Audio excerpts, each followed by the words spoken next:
You open your hand. It's empty. No coins, no bills, no card to tap. You need food today, and you need it right now. For most of human history, this wasn't a crisis. There was no such thing as money to forget in the first place. Today, you check your bank balance more often than you check the weather. You measure trust in numbers. You measure your own worth in currency, whether you mean to or not. But for nearly 300,000 years, Homo sapiens hunted, raised children, built shelters, and created trading networks stretching across entire continents without a single coin ever changing hands. So what did they use instead? The honest answer surprises most people, because the story we're usually told is wrong. For generations, economics textbooks told a simple tale. Before money, people bartered. You had 3 fish, I had a spear. We argued until we agreed on a fair trade. And eventually, someone invented coins to make the whole process easier. It's a tidy story. It's also almost entirely fictional. Anthropologist David Graeber spent years searching for a single documented society that ran primarily on barter between strangers before money existed. He never found one. In his book, Debt, The First 5,000 Years, Graeber argued that barter mostly happens between people who don't trust each other much. Strangers, rivals, people unlikely to ever meet again. It was never the foundation early human economies were built on. If it wasn't barter, then what was it? Memory, obligation, a debt that never gets fully paid off on purpose. Picture yourself inside a small foraging band somewhere around 20,000 years ago. You don't carry a wallet. You don't need one. What you carry instead is a web of relationships, and inside that web, value isn't measured in objects.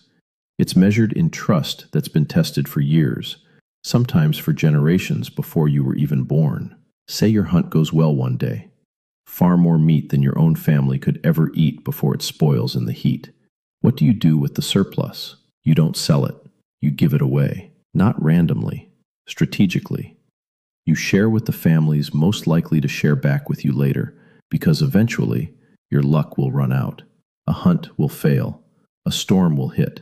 A child will get sick. When that day comes, you won't be bartering for help. You'll be calling in a debt that was never written down anywhere, but never forgotten either. How do you keep track of debts like that, across dozens of people, for years at a time, with no ledger and no currency at all? You remember. Everyone remembers. That's the entire system. Anthropologist Richard Lee documented exactly this kind of arrangement among the Jew Hoansi San people of the Kalahari Desert in the 1960s. He found a culture of constant, almost obligatory sharing, where meat from a single large kill could pass through dozens of hands within days. No one kept a tally on paper. The tally lived in people's memories, reinforced every time food, tools, or help changed hands. Decades later, anthropologist Polly Wiesner studied a related but more long-distance version of this same idea, also among the Jew Hoansi. She documented a gift exchange called shakaro, where people give items like ostrich eggshell beads, tools, or clothing to friends and relatives who might live hundreds of kilometers away. The gifts aren't equal in value. That's not the point. Wiesner found that shakaro functioned like a form of social insurance, spread across a wide network of relationships, so that if drought or disaster struck one region, people there could call on partners somewhere else entirely for support. The objects themselves were almost beside the point. The relationship was the actual currency. This is where most people get the picture backwards. We assume ancient humans needed currency because exchanging objects without it would be clumsy and inefficient. But these economies weren't built to move objects efficiently. They were built to bind people together so tightly that survival became a shared, long-term project, not a series of one-off transactions between strangers. French sociologist Marcel Mauss studied a similar pattern across the world in his landmark 1925 work, The Gift, examining societies from the Pacific Northwest to Polynesia to indigenous nations across North America. In every case he studied, a gift was never neutral. To receive a gift was to accept an obligation. And that obligation, multiplied across an entire community, was strong enough to hold a tribe together for generations. A coin doesn't care who you are. It doesn't remember your history. It changes hands, and the transaction closes instantly. In a gift economy, the transaction never really closes. That was the entire design. Memory and obligation alone forever. As populations grew larger and trade routes stretched further, something new appeared. Objects that carried an agreed-upon value across long distances, between people who weren't close kin at all and might never meet face to face. At Blombos Cave on the southern coast of South Africa, archaeologists uncovered deliberately pierced shell beads dating back roughly 75,000 years, almost certainly strung together and worn as ornaments. These weren't just decoration. Many anthropologists believe items like this worked as early signals of identity and group belonging, a way of announcing exactly who you were connected to before you ever spoke a single word to a stranger.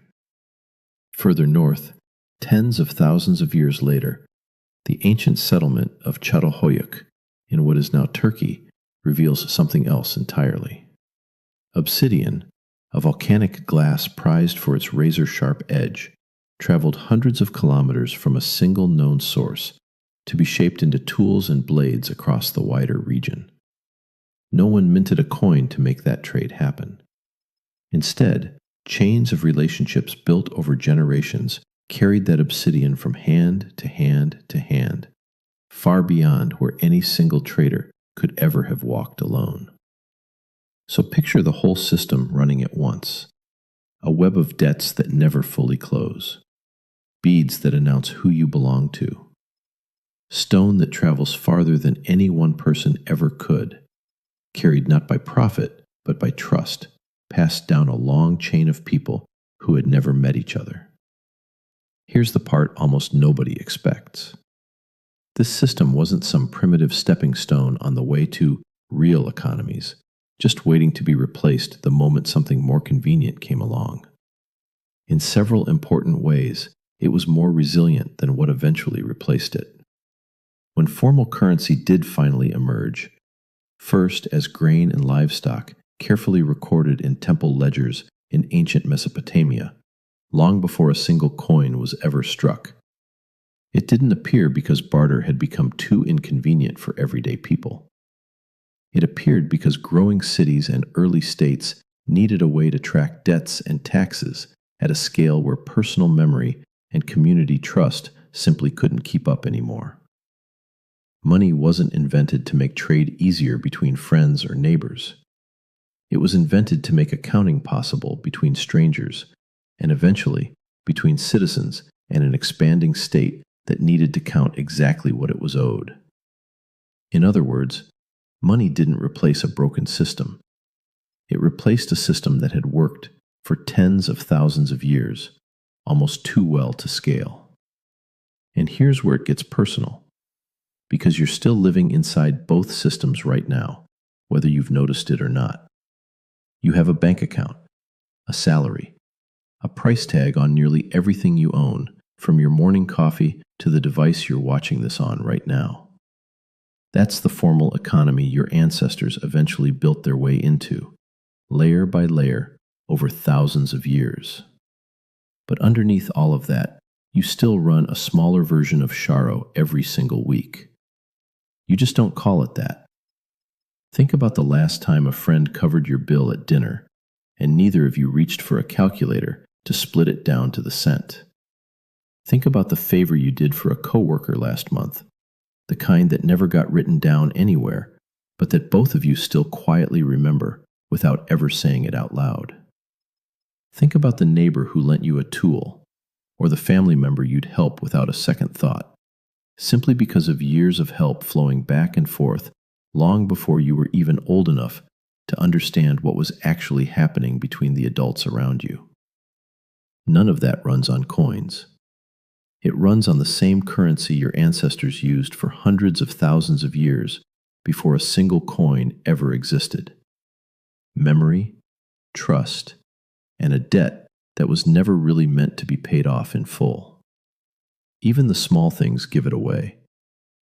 Borrowing an egg from a neighbor and not expecting one back the same day. Tipping a server a little extra because they made your night easier, even though nothing forced you to. Watching parents quietly help their adult children year after year with no spreadsheet tracking who owes what to whom. Every one of those moments is a tiny echo of a system that kept your ancestors alive for 300,000 years before anyone ever needed a coin to make it official. You open your hand again. It's still empty. No coins, no bills, no card to tap. But it never really was.